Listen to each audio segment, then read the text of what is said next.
अक्षय अक्षय अक्षय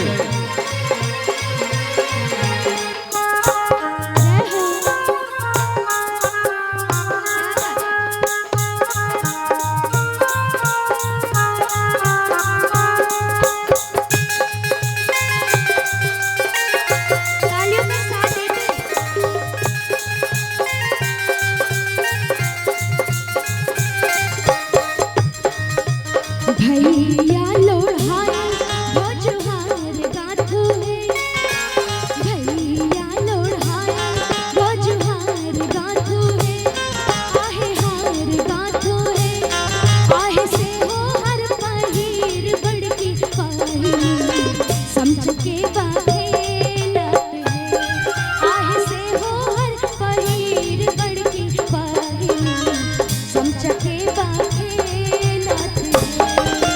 गाँव के अधिकारी तो है बड़का भैया है,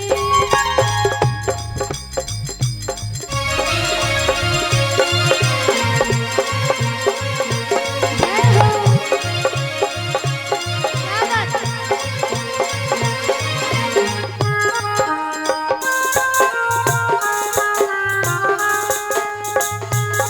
मीठी मीठी तालियों का साथ चाहूंगी।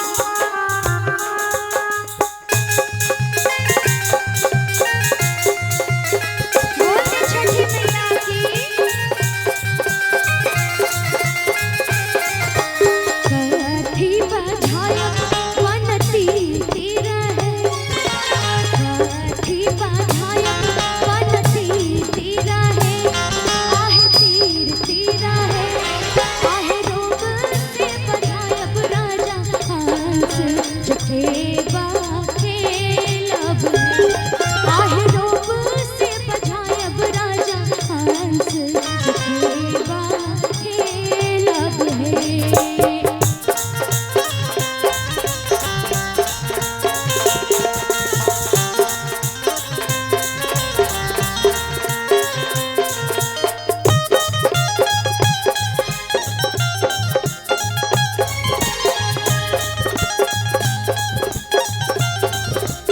जय हो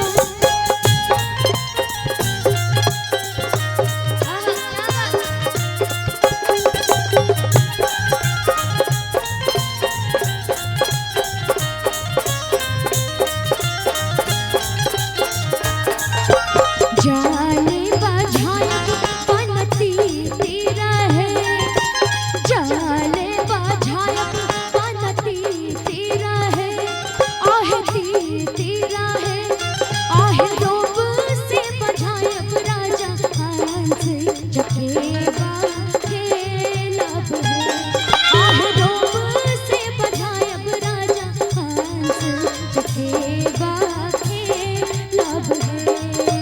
गाँव के अधिकारी तो है बड़का भैया है, गाँव के अधिकारी तो है छोटका भैया है, आह बड़का भैया है, भैया हाथा 10 पोखारी बुनाई दी हो, चंपा फूल लगाई दी हो, भैया हाथा 10 पोखारी बुनाई दी हो, चंपा फूल लगाई दी हो, भैया हाथा 10 पोखारी बुनाई दी हो, चंपा फूल लगाई दी हो, भैया हाथा 10 पोखारी बुनाई दी हो, चंपा फूल लगाई दी हो, भैया हाथा 10 पोखारी बुनाई दी हो, चंपा फूल लगाई दी हो।